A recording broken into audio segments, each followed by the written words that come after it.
The night Koba first saw her true face, the house was silent.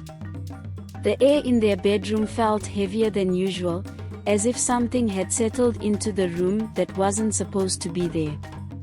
It was then that Koba realized he had married a woman who was not who she appeared to be. As he looked into the mirror, he did not see his beautiful wife, Naya, but instead, the twisted face of an old, cruel woman with glowing eyes. The reflection that stared back at him wasn't his wife, it was a nightmare. He had married a creature, and now, it was far too late to escape. In the village of Tamba, nestled near the dense forest that bordered the land, lived a talented woodcarver named Koba. Known for his intricate designs and craftsmanship, Koba had built a life that many admired. He was respected by his peers, loved by his family, and deeply cherished by his community. But for all his accomplishments, Koba had one great desire: he wanted to find a wife. He longed for a partner who would share in his work, his dreams, and his life. Someone who would stand by him through the years to come. But finding the right woman proved difficult. He had seen many women in Tamba, but none of them seemed to capture his heart. They were lovely, kind, and hard-working, yet none could truly fill the space in his life that he yearned to complete. Koba spent many nights beneath the stars, praying to the spirits of the forest to send him the woman he was meant to marry. But the days passed, and still, he felt as though something was missing. One warm morning, as the sun's golden rays kissed the earth, Koba made his way to the village market, a wooden chest in his hands, ready to deliver it to a customer. It was there, beside the great baobab tree, that he first saw her. She stood as if she belonged to the very land itself, tall, graceful, her long hair flowing like silk in the wind. Her beauty struck Koba like a lightning bolt, so intense that it took his breath away. There was something unnerving about her, an aura of mystery that surrounded her, yet Koba couldn't tear his gaze away. He had seen many beautiful women before, but this one was different. She was the one he had been searching for, though he didn't know why. He walked toward her, his heart pounding in his chest. Without a second thought, he approached her, his voice shaky but determined. "Excuse me, miss," he said. "You are the most beautiful woman I have ever seen. Would you marry me?" The woman, who Koba later learned was called Naya, turned to him with a look of mild curiosity. Her eyes were deep, like dark pools of mystery. She didn't seem shocked or flustered by his sudden declaration, but rather, her lips curled into a soft, enigmatic smile. "You don't even know my name," Naya said, her voice smooth like honey. Koba smiled, completely unbothered. "I don't need to know your name. Your beauty alone is enough for me to know that you are the one I've been waiting for." Naya's eyes twinkled, but there was something unreadable in her gaze. She paused for a moment, as if considering his words. Then, she spoke. "Well, Koba," she said, her voice laced with amusement, "if you insist, I'll say yes. But don't be so sure that you know me, not yet." Koba's heart soared. He had found the woman of his dreams, and she had agreed to be his wife. It was all happening so fast, but Koba didn't care. He had found his missing piece, and he would do anything to make her his. As the days passed, Koba and Naya grew closer. They spent long hours together, talking, laughing, and sharing their dreams. Koba was enchanted by her. She was kind, soft-spoken, and incredibly beautiful. There was an otherworldly charm to her, something that captivated him completely. Naya seemed to be perfect in every way, and Koba, blinded by love, saw no reason to question anything about her. When Koba introduced Naya to his family, his mother, Amina, welcomed her with open arms, but there was something unsettling about the way she looked at Naya. Amina was a wise woman, having lived through many seasons, and her intuition was keen. After the meal, as Koba and Naya chatted in the other room, Amina pulled her son aside. "My son," Amina said, her voice low and filled with concern. "I have seen many things in my time, and something about this woman doesn't sit right with me. She is beautiful, yes, but I fear that she is hiding something. Please, be careful." Koba smiled at his mother's concern.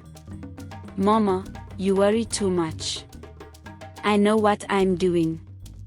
Naya is the one for me, and I will marry her. That is all that matters."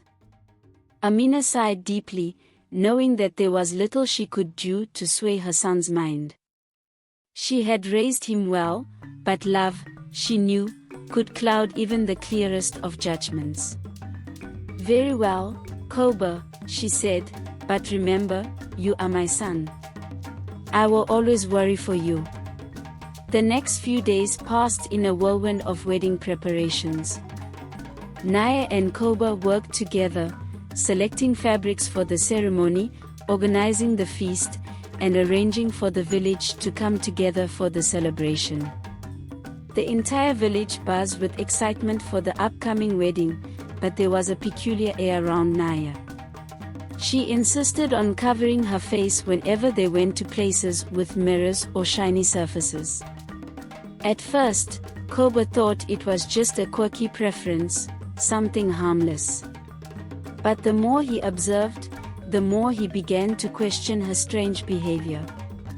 It was on the night of their wedding, a day filled with laughter and music, that Koba noticed something even stranger. During the ceremony, Naya insisted that there be no mirrors in the vicinity. At first, Koba thought it was simply a superstition, but when he asked her about it, Naya's eyes darkened for a brief moment. "I don't like mirrors," she replied softly. "They bring me no peace." Koba brushed off his growing unease.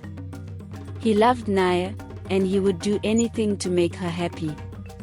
The wedding was beautiful, and they were married in front of the entire village, surrounded by the warmth of their loved ones. But little did Koba know, this was the beginning of something much darker. When they moved into their new home, the strange occurrences began. Naya started breaking every mirror in the house. She smashed every reflective surface. Her own reflection, captured in glass, seemed to disturb her deeply. Koba watched in confusion as his wife shattered mirrors, lamps, and even the reflective surface of the television. At first, he thought it was a passing habit, something she would grow out of. But as the days went on, it became clear that something was terribly wrong. "Koba," Naya would say with an eerie calmness, "I don't like reflections. They disturb me." Her words sent a chill down his spine, but Koba didn't question her. He assumed that perhaps Naya had a past that she didn't want to discuss. Maybe something terrible had happened to her, and the mirrors brought back painful memories. Still, the unease lingered. Why would anyone go to such lengths to avoid something as harmless as a reflection? As time passed, Koba began to notice other things disappearing: his photographs, his favorite carvings, even his beloved wooden chest that he had made with his own hands. Each day, he would return home to find another piece of his life gone, as if it had been erased. The strange behavior continued, and Koba grew more and more anxious, his suspicions gnawing at him. Then, one day, Koba received a visit from his old friend, Oba, who had taken the wedding photos. Oba had been uneasy about Naya from the start and had secretly taken a few pictures during the ceremony. When Koba arrived at Oba's house, he was greeted by a look of pure dread on his friend's face. "Koba," Oba said, his voice trembling. "I need to show you something." Oba handed Koba a photograph. As Koba looked at the image, his blood ran cold. The picture was of Koba and Naya, but it was not Naya that Koba saw. In the reflection of the wedding dance, standing beside him, was an old woman. A grotesque, twisted woman with glowing eyes. Koba's heart pounded in his chest as he dropped the photograph in shock. "Who is this woman?" he whispered, his voice cracking. Oba's face was pale. "That's what I wanted to show you, Koba. This is the truth. The woman you married isn't who she seems. There is something terribly wrong with her." Before Koba could respond, a terrible scream echoed through the house. Oba collapsed, turning to dust before Koba's very eyes. Panic surged through him as he ran home, desperate to confront Naya and uncover the truth. That night, as they lay in bed, Koba finally took action. He had noticed that Naya seemed to respond strongly to physical closeness, and he thought this might be his chance to uncover the truth.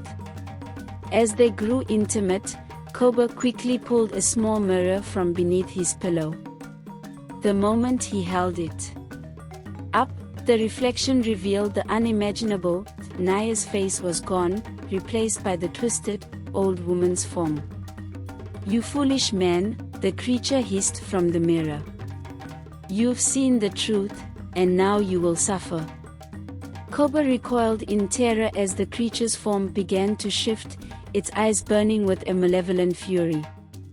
"I've been waiting for you," it said, its voice chilling. "And now, there's no turning back." The room seemed to close in around Koba as the creature lunged at him, its form growing larger, more monstrous by the second. But in that final moment, as Koba fought to break free, a flash of light filled the room. His mother's prayers had reached him, a beacon of protection that shielded him from the creature's grasp. Naya's true form had been revealed, and Koba had no choice but to face the terrifying reality: he had married a monster. And now, there would be no escape. This is just the beginning of Koba's harrowing tale, one that will haunt him for the rest of his life. Would he escape the grip of the creature he had married? Would he ever find peace? Or would he be lost forever to the darkness that lurked beneath Naya's beautiful facade? Let's find out in part 2. Did you enjoy the tale?